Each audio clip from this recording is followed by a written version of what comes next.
Now I'm going to show you how to add a savings account to your budget, and this time I thought we'd do it on the mobile app.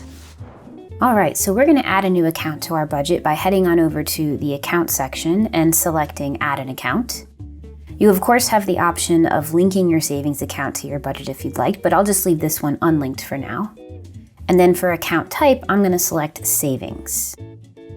You can name your accounts whatever you'd like. I think for now this one will just be called savings. And then whatever today's balance is goes right here. I've got $500 in my account today. Now, once you add those savings dollars to your budget, they will be available for you to budget, and combining with any money that you maybe just added from that checking account. But don't worry, we can protect those savings dollars by simply assigning them to our savings categories. All right, so now that you know your savings dollars belong in your budget too, go ahead and add them.